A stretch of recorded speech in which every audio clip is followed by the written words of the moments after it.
Hello, welcome to Alpha Academy. और आज की इस वीडियो में हम करने वाले हैं विलियम शेक्सपियर की बायोग्राफी। जैसा कि मैंने आपसे प्रॉमिस किया था कि मैं EMRS PGT इंग्लिश का बैच लेके आऊँगा, तो हम शुरू करेंगे विलियम शेक्सपियर से। पहले इनकी बायोग्राफी पढ़ेंगे, उसके बाद इनके जितने भी इंपॉर्टेंट वर्क्स हैं वो हम सारे डिटेल में करने वाले हैं। As you all know, he wrote 37 plays, 154 sonnets and several other poems. हम सबको वन बाई वन करेंगे। जैसे 37 प्लेज में से जो भी 17-18 इंपॉर्टेंट प्लेज हैं उनको हम डिटेल में कवर करने वाले हैं। सॉनेट्स और पोम्स की जो इंपॉर्टेंट लाइन है उनको देखेंगे, और इसके अलावा जो भी इंपॉर्टेंट क्वेश्चन विलियम शेक्सपियर से बन सकते हैं उनको हम करेंगे। तो आज की क्लास में हम स्टार्ट करने वाले हैं बायोग्राफी को, और मैं आपको साथ में बता दूं कि हम हाईलाइट करते हुए चलेंगे इस बायोग्राफी में जो जो क्वेश्चंस एग्जाम में पूछे जा सकते हैं। ऐसे लोगों को लगता है कि हम बायोग्राफी पढ़ते क्यों हैं, इसमें से भी क्या क्वेश्चन आते हैं? तो हाँ भाई, बिल्कुल आते हैं। जो क्वेश्चन एग्जाम में पूछे गए हैं मैं उनको पॉइंट आउट करते हुए चलूंगा, ताकि आपको पता चलेगा कि किस तरह के क्वेश्चन जो हैं वो एग्जाम में बायोग्राफी से पूछ लिए जाते हैं। So let's begin. William Shakespeare was born on 23 April 1564 at Stratford upon Avon. तो ये क्वेश्चन जो है वो एग्जाम में आया है। ठीक है, देखिए इनका जो बर्थ प्लेस है वो पूछ लिया गया था कि ये कहाँ पे पैदा हुए थे। Stratford upon Avon, Warwickshire county, England. Okay, next है he was baptised at Holy Trinity Church, Stratford. Next है इनके पेरेंट्स का name. His father's name was John Shakespeare and his mother's name was Mary Arden. He is also known as England's national poet, bard of Avon, the bard. He was sent to grammar school at Stratford. इन्होंने जो अपनी early education थी वो receive की थी grammar school at Stratford. लेकिन ये बहुत ही कम पढ़े लिखे थे, इसीलिए बेन जॉनसन ने इनको क्रिटिसाइज किया है, saying that he knew small Latin less Greek. ये क्वेश्चन इंपॉर्टेंट है, शायद एग्जाम में पूछा भी गया है या पूछा जा सकता है कि किसने उनको कहा था he knew small Latin less Greek. तो आप ये जो लिटरेरी फिगर है इनको ध्यान रखना, बेन जॉनसन। ये शेक्सपियर के कंटेम्पररी ही रहे थे, एज ऑफ एलिजाबेथन एज से ये बिलोंग करते हैं। Okay, At the age of 18, he married Anne Hathaway, who was 26 in 1582। 1582 में इनकी मैरिज हुई थी एन हाथवे से, और वो इनसे 8 साल बड़ी थी। इनके जो किड्स थे दे वर सूजन, हेमनेट एंड जूडिथ। तो इसमें जो हेमनेट था ही वॉज अलोन बॉय, और Hamnet was died at the age of 11। Okay, The next point is, in 1587, he left his family and went to London. He joined Warwick's Company of Players। एक drama company थी, उन्होंने इसको join किया। और इन्होंने जो अपनी फैमिली थी, जो अपना घर था स्ट्रैटफोर्ड, उसको इसलिए छोड़ा था because he was accused of stealing deer from Sir Thomas Lucy's park. उस समय ये एक सीरियस ऑफेंस हुआ करता था। इसके कारण इन्होंने जो था स्ट्रैटफोर्ड छोड़ के वो कहाँ चले गए थे? लंदन चले गए थे, ऐसा अजम्पशन है। इनकी जो बायोग्राफी है उसमें काफ़ी सारे पॉइंट्स अनक्लियर हैं, वो बस एज्यूम किए गए हैं कि ऐसा हुआ होगा। जैसे इनका मैं अगर बात करूं, इनका जो बर्थ डेट है वही श्योर नहीं है। ऐसा माना जाता है एक जो हॉली ट्रिनिटी चर्च है उसमें जो भी बुक होगी उसमें डेट मेंशन होगी, बैप्टाइज जब किया जाता है क्रिश्चियन बेबीज को, तो उसमें जो डेट मेंशन थी वो शायद 25 अप्रैल थी। तो ऐसा माना जाता है कि शायद 30वें दिन बच्चे को बैप्टाइज किया जाता है। तो इसलिए ऐसा एज्यूम किया जाता है कि ये जो पैदा हुए होंगे वो हुए होंगे 23 अप्रैल को। तो मतलब बहुत सारी चीज़ें इनकी बायोग्राफी को लेके अनक्लियर हैं, लेकिन एग्जाम में पूछी जाएंगी तो आपको यही लिखना है। Okay, in 1592 he joined a playing company named Lord Chamberlain's man, later came to be known as King's man. एक ड्रामा कंपनी इन्होंने और ज्वाइन की थी जिसका नाम था लॉर्ड चैम्बरलेन्स मैन, और इसको बाद में किंग्स मैन के नाम से जाना गया। निकोलस वो जो थे वो विलियम शेक्सपियर के पहले बायोग्राफर थे। 1597 में इन्होंने एक घर जो था न्यू पैलेस नाम से परचेज किया था स्ट्रैटफोर्ड में। ये मैं लिखना भूल गया हूँ, स्ट्रैटफोर्ड जो इनका बर्थ प्लेस रहा था। ओके, अब अगर बात करें इनके जो लेजेंडरी हिस्टोरिकल मटेरियल हैं, हिस्टोरिकल वर्क हैं, वो कहाँ से लिए गए? So he depends mainly on Holinshed's chronicle of England, Scotland and Ireland. जो हॉलिनसेट्स के क्रॉनिकल्स रहे थे तो वहाँ से इन्होंने काफ़ी सारा मटेरियल लिया है अपने हिस्टोरिकल वर्क्स के लिए। इसके अलावा जो नॉर्स का ट्रांसलेशन था, प्लूटार्क्स का फेमस जो एक वर्क था लाइव्स, वहाँ से भी इन्होंने काफ़ी सारा कंटेंट जो है, रेफरेंस जो है वो लिया है अपने वर्क्स के लिए। If we talk about next, एक इनके ही कंटेम्प्रेरी ऑथर रहते रॉबर्ट ग्रीन। रॉबर्ट ग्रीन जो थे वो यूनिवर्सिटी बिट्स के जो लिटरेरी फिगर हैं उनमें आते हैं। अगर आपको नहीं पता है यूनिवर्सिटी बिट्स क्या होते हैं तो आपको हिस्ट्री ऑफ इंग्लिश लिटरेचर पढ़ने की ज़रूरत है। मैंने एक वीडियो बना के डाल रखी है हिस्ट्री ऑफ इंग्लिश लिटरेचर की, पूरी कहानी की तरह समझाया है। 40 to 45 मिनट्स की वो वीडियो है, आप वो देख सकते हैं। उसमें आपको एक बेसिक आइडिया लगेगा कि लिटरेचर एक्चुअली है क्या, कौन कौन सी एजेज हैं, किस किस तरह से राइटर शुरू हुए, क्या क्या लिखा। तो इस तरह से आपको पता चलेगा, पूरा एकदम बेसिक आइडिया जो है इंग्लिश लिटरेचर का लग जाएगा।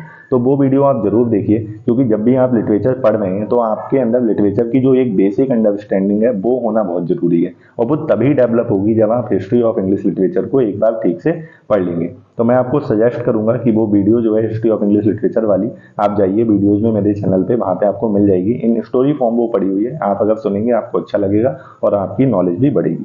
तो मैं आपको बता देता हूँ, रॉबर्ट ग्रीन जो थे वो यूनिवर्सिटी बिट्स एक 7 राइटर्स का ये ग्रुप था, तो उसमें से आते थे। तो इन्होंने अपने एक पैम्पलेट में ग्रोथ वर्थ ऑफ बिट में एक्यूज किया है शेक्सपियर को। उनको कहा है he was an upstart crow beautified with the feathers of university bits. ऐसा इनका मानना था कि जो शेक्सपियर थे वो ज़्यादातर जो कंटेंट थे, जो लिखते थे, जो प्लेज वगैरह, वो चुरा के लिखते थे इधर उधर से, और ज़्यादातर उन्होंने जो कंटेंट चुरा रखा था वो चुराया था यूनिवर्सिटी बिट्स से।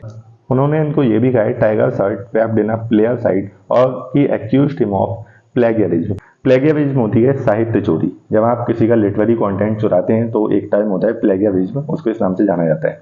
तो रॉबर्ट ग्रीन ने इन पे काफ़ी सेवर अटैक किया था, तो इसको ये शायद एक बार एग्जाम में ये पूछा भी है, तो ये क्वेश्चन जो है वो इंपॉर्टेंट है। Next point is Lord Chamberlain's man open the Globe theatre in 1599, Shakespeare became a shareholder. ये जो है एक बहुत ही फेमस थिएटर है, 1599 में ये खुला था। He stayed in London till 1611। अब इसके बाद ये पॉइंट भी इंपॉर्टेंट है, शायद एग्जाम में पूछा गया है। 1613 में जो ग्लोब थिएटर है उसमें आग लग गई थी while Henry 8 was being performed at that time.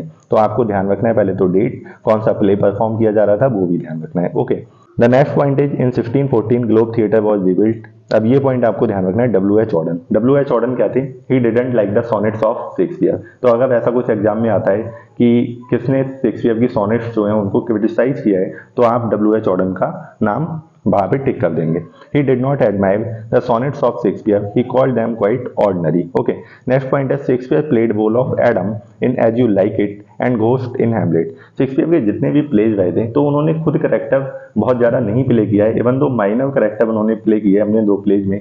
एक एज यू लाइक इट में उन्होंने एडम का रोल प्ले किया था, और हैमलेट में घोस्ट का रोल प्ले किया था। ये दोनों ही माइनर करेक्टर रहते, कोई भी कभी भी मेजर करेक्टर जो है वो शेक्सपियर ने प्ले नहीं किया है। Next is he wrote 37 plays and 154 sonnets. Important question है, काफी बार एग्जाम में पूछा गया है एंड आई होप आप सब लोगों को पता भी होगा। अगला पॉइंट है ही डाइड ऑन 23 अप्रैल 1616। जो इनकी बर्थ डेट रही है वही इनकी जो डेथ वाली डेट है वो रही है। तो 23 अप्रैल आपको ध्यान रखना है, बस कब ध्यान रखना है, 1564 to 1616। Okay, next is he was buried at Holy Trinity Church Stratford. अब इनका जो एपिटाफ है ये भी एग्जाम में पूछा जा चुका है एक दो बार, तो इसको भी हम मार्क कर लेते हैं। ये पढ़ लीजिए, good friend for Jesus sake, for we have to dig the dust enclosed here, blessed be the man that spares these stones and cursed he that moves my bones. ये पूछा गया एग्जाम में, किसका एपिटाफ है। Okay, अब जो अगला question है, जो ये सोनेट है, ये भी इंपॉर्टेंट है। ये पब्लिश की गई थी इनकी सारी सोनेट जो थॉमस थॉर्पे द्वारा इन 1609 में। अब सोनेट्स जो हैं 1 to 126, ये क्वेश्चन भी इंपॉर्टेंट है, पूछा गया एग्जाम में। ये डेडिकेटेड की गई थी मिस्टर डब्ल्यू.एच. को। इनकी आइडेंटिटी जो है वो अननोन है, नहीं पता है कि किसके बारे में बात कर रहे हैं, लेकिन ऐसा माना जाता है कि इनके जो पैट्रॉन रहे थे अर्ल ऑफ साउथहैम्पटन और हेनरी वेदर्सली, इनको डेडिकेट किए। अब सोनेट जो है, sonnet number 127 to 152, they were dedicated to a dark lady and this dark lady जो है ऐसा माना जाता है she was Mary Fitton, who was an Italian dancer in the court of Elizabeth. Okay, अब इनके जो पैट्रॉन रहे हैं वो हैं अर्ल ऑफ साउथहैम्पटन और हेनरी वेदर्सली। ये एक इंपॉर्टेंट फिगर है अगर हम शेक्सपियर की बायोग्राफी को पढ़ रहे हैं। ये जो क्वेश्चन है ये एग्जाम में पूछा गया है। जो इनकी एक पोम थी, सोनेट थी, वीनस एंड एडोनिस, ये 6 लाइन स्टैंजा में लिखी गई है और ये डेडिकेट की गई है डब्ल्यू.एच. को। It shows the love of Venus for Adonis and its source is Marlowe's Hero and Leander. Important point है, आप ध्यान रखना, पूछा गया एग्जाम में। Next point is also important, ये भी एग्जाम में पूछा गया है। The rape of Lucrece is a tragic story of Lucrece lost her virtue by relatives. ये भी एक इनकी सोनेट है। ये जो है वो 7 लाइन स्टैंजाज में लिखी गई है और इसको राइम रॉयल स्टैंजा भी कहते हैं। अक्सर पूछ लिया जाता है which of Shakespeare sonnet was written in rhyme royal stanza, तो आपको ये मार्क कर देना है। सोनेट नंबर 99 और 126, ये 15 लाइन्स में लिखी है, 12 लाइन्स में लिखी है। अब एक सीरीज थी इनकी 15 सोनेट्स की जिसको कहा गया द पैशनेट पिलग्रिम। एक और इनकी पोम थी the Phoenix and the turtle, ये एलिगोरिकल पोम थी। ठीक है, लवर्स कंप्लेंट जो है वो 7 लाइन स्टैंजा में एक पेस्टोरल पोम थी। अब इसके बाद जो अगला इंपॉर्टेंट पॉइंट है, दिस इज वेरी इंपॉर्टेंट, बहुत पूछा गया है। इनका जो पहला फोलियो था वो पब्लिश किया गया था हेमिंग एंड कॉन्डेल के द्वारा। पहली बार तो आपको ये ध्यान रखना है किसने पब्लिश किया था, किस डेट में किया था, 1623 में। इसमें 36 प्लेस थे। ठीक है, शेक्सपियर ने कितने प्ले लिखे थे? 37। तो एक जो प्ले था वो कोई एक्सक्लूड किया गया होगा, उसका नाम था पेरिकल। ये भी एग्जाम में बहुत पूछा गया। तो जी जितनी भी लाइन है बहुत इंपॉर्टेंट है, ध्यान रखना।